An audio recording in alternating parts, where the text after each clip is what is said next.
রদ ও রহিত করা হয়েছে। হাইকোর্ট ডিভিশনের রায়টিকে রদ ও রহিত করা হয়েছে, অর্থাৎ হাইকোর্ট ডিভিশনের রায়টি বাতিল বলে গণ্য হলো। আর হাইকোর্ট ডিভিশনের রায়টি অন্য একটা সিপির উপর ভিত্তি করে দেওয়া হয়েছিল, সেই সিপিটাকে অকার্যকর করা হয়েছে রায়কে। আর কোটা প্রথাটাকে আন্ডার আর্টিকেল 104 যে সাবমিশনটি আমি করেছিলাম, আগেও আপনাদেরকে বলে আসছি, অ্যাপিলেট ডিভিশন আর্টিকেল 104 অনুযায়ী কোটা প্রথার একটি চূড়ান্ত সমাধান দিয়েছেন। সেই সমাধানটি হচ্ছে বর্তমান প্রেক্ষাপটকে বিবেচনা করে মুক্তিযোদ্ধাদের জন্য 5% থাকবে, সাধারণ কোটা থাকবে 93%, আর 7% কোটা থাকবে।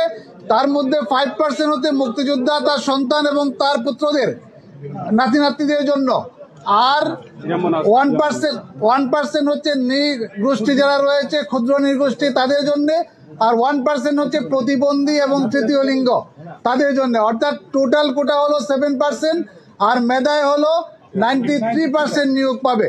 আন্দোলনরত শিক্ষার্থীরা যে দাবি করে আসছিল সর্বনিম্ন কোটা থাকতে হবে 5%, এর থেকে সর্বোচ্চ সংখ্যা তারা বলে নাই।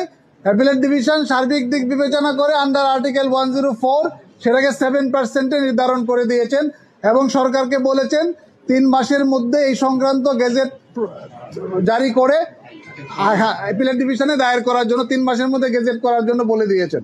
এবং ছাত্রছাত্রীদেরকে আহ্বান জানিয়েছেন তারা যেন ক্লাসে ফিরে যায়, শান্তিপূর্ণভাবে ক্লাসে ফিরে যায়।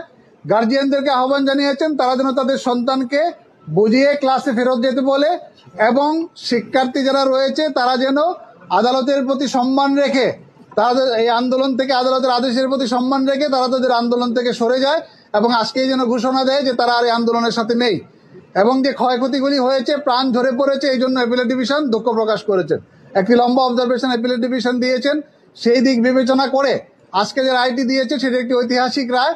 আমাদের যে কোটা প্রথার প্রচলন চলে আসছিল সেটিকে সংস্কারের একটি ধারা আমি বলবো রেখে অ্যাপিলেট ডিভিশন যে রায় দিয়েছেন, আমরা বলবো এই রায়টি যেন সবাই মেনে নেন এবং আন্দোলনরত শিক্ষার্থী যারা তারা যেন ঘরে ফিরে যান, তারা যেন শান্তিপূর্ণ পরিবেশ বজায় রাখেন।